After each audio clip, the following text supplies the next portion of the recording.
Could the Chargers draft Terrion Arnold at 5? Now, I think that this pick is going to come down to either trade down for an offensive lineman or Brock Bowers and stay and pick between your favorite wide receiver, either Malik Nabers or Odunze.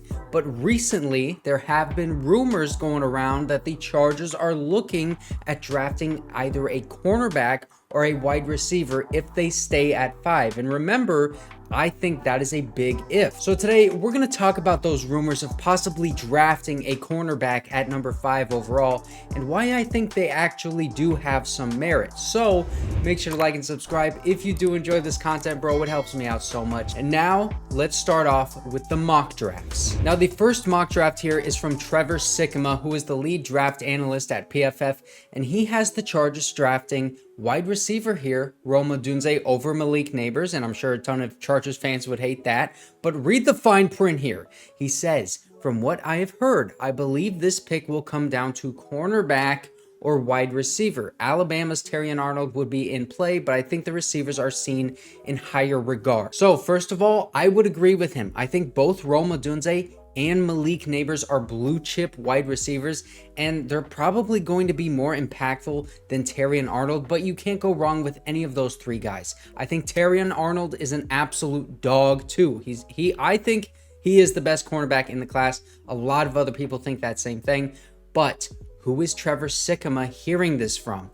Well, he was at the Senior Bowl where every single NFL team had multiple scouts, and some teams even send their general managers, like Adam Peters from the Commanders was there, and a lot of other general managers were there as well. It's a place where draft guys go from the media and from the different teams in the NFL to talk about players and their draft evaluations on them, where they think they might go, and obviously talk to the players themselves to better evaluate how they are, not just as a prospect, but as a person. That mentality aspect of the game that Joe Hortiz and Jim Harbaugh have been preaching lately. You know, we want them all to be big, fast, tough, smart, right? And tough is key. You got to have that mentality. But then, you know, part of the player, only 50% of the player is the talent, and, you know, and the skill set to play the position. The other 50% is the person. We want players that are committed to team. All right, that's where I come from. That's where he comes from, and that's what we're going to be here. It's team to team to team. That's real. Guys that have that mentality to persevere, to fight. Up 30, down 30, we're playing hard all the way to the end of the game. I think the big thing is mentality. You know, like, let's go. Like, let's attack.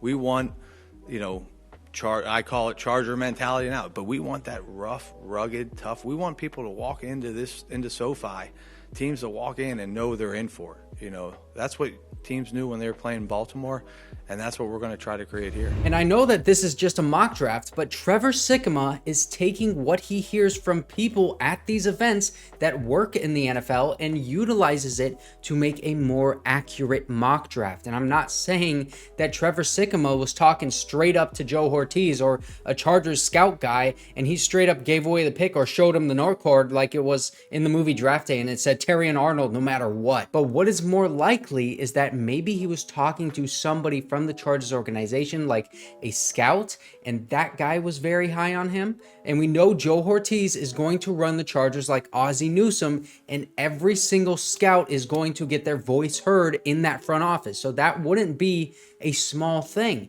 Or maybe the scouts around the league were talking about Terrion Arnold and the Chargers came up as a good fit, or Joe Hortiz came up as a guy who would really love him. And Joe Hortiz has been connected to just about everyone in the NFL through his time with the Ravens, and lots of people probably know what he likes in a player and can predict which prospect would be a Joe Hortiz guy and which ones he wouldn't want to draft. I mean, yes, he has only worked for the Ravens since 1998, but he has been working for the NFL since 1998, and scouts move around all the time. Scouts are always talking to each other, man. They constantly see each other at all of these same events every single year throughout the country. They get to know each other very well, even if their teams are like in different conferences. And if that's not enough to convince you that the Chargers do have an interest in Terrion Arnold, then we've actually got a totally different report from someone who has worked with Joe Hortiz for multiple years with the Ravens, and this is where it gets really interesting. So Daniel Jeremiah was friends with TJ McCrate, who was a player personnel assistant with the Ravens in 2003, and he was able to help Daniel Jeremiah get a job as a personnel assistant after Joe Douglas was promoted to area scout. Now Joe Douglas is a GM. And fun fact, Daniel Jeremiah worked his way up to area scout in 2006, where he fought for Haloti Ngata to be drafted there, and was also really big on Eric Weddle, who was with the Chargers for almost his entire career, later on went to the Ravens, and they both ended up being Pro Bowlers. But Chad Alexander and Joe Hortiz both worked with Daniel Jeremiah during their time with the Ravens and got to know each other very well, because the hours that they had to spend in that building during draft season, man, it's no joke. To give you an idea of how closely they work together, they would often come into work at around 7 in the morning and leave close to midnight on a normal day. And they didn't just see each other in passing during their time with the Ravens, they worked together. I mean, we all know Ozzie Newsome runs that really inclusive environment. Everyone has a say in that room. Everyone talks to each other. It's a group effort. And Daniel Jeremiah actually called in the pick of Clarence Moore from the Ravens building to Chad Alexander, who was on site at the draft. So Daniel Jeremiah has worked with Joe Hortiz, the Chargers general manager, and Chad Alexander, the assistant general manager, for multiple years under Ozzie Newsome, where that is a very group-oriented environment. Like I said, if you're fighting for a player, you will have your voice heard, and everyone is working on their draft evaluations together. I mean, these three guys, during their time with the Ravens, they've had very in-depth and long conversations talking about draft prospects and what they want in a specific position. So Daniel Jeremiah knows what these guys like in a player more than Trevor Sikkema does, or anybody in the media landscape, and maybe even more than anyone in the NFL, because of their long history together and the fact that they have remained in contact and they're actually really good friends. I mean, just listen to Joe Hortiz talk on the Chargers Weekly podcast about Daniel Jeremiah. But just a great person, great friend. Love talking players with them, although I might have to tighten that up a little bit. You know, we always have had a great time together, and he loves what he does and evaluating players. I love what I do at evaluating players and scouting, and special person. I'm glad he's around. I was really fired up. He showed up at the press conference, meant a lot to me. He's given me some good advice through the interview process that maybe I'll tell you guys some other time, but you know, it's been great to have him in my corner here. And so now that we have established the very close relationship, let's look at who Daniel Jeremiah has him taking in his first mock draft.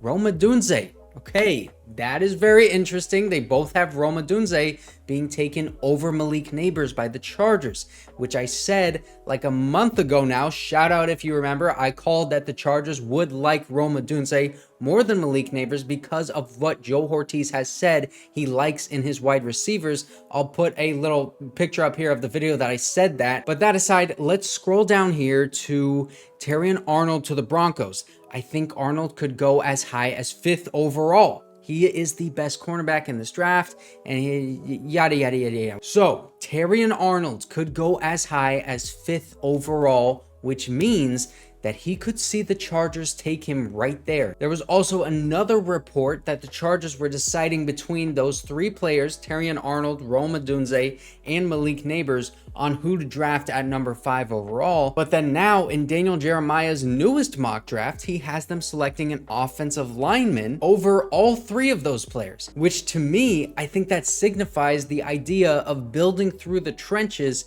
And maybe it doesn't show that they're going to draft an offensive lineman straight up at 5, but it shows that what they really want to do is pick an offensive lineman, and they will trade down in order to do that with the value still remaining as high as it can possibly be. And Daniel Jeremiah even said on Twitter that that is what the Chargers want to do. They want to trade down. And I think a big part of that is because not only do you get more draft capital, but it almost solves one of your problems at number 5 overall, because instead of having to choose between your top 3 guys, which if they are the top 3 guys, Rome Odunze, Terrion Arnold, and Malik Nabers, and maybe it's even in that order, you just trade down and pick the player who is left on the board while accumulating the draft capital, which we know Joe Hortiz would love to do.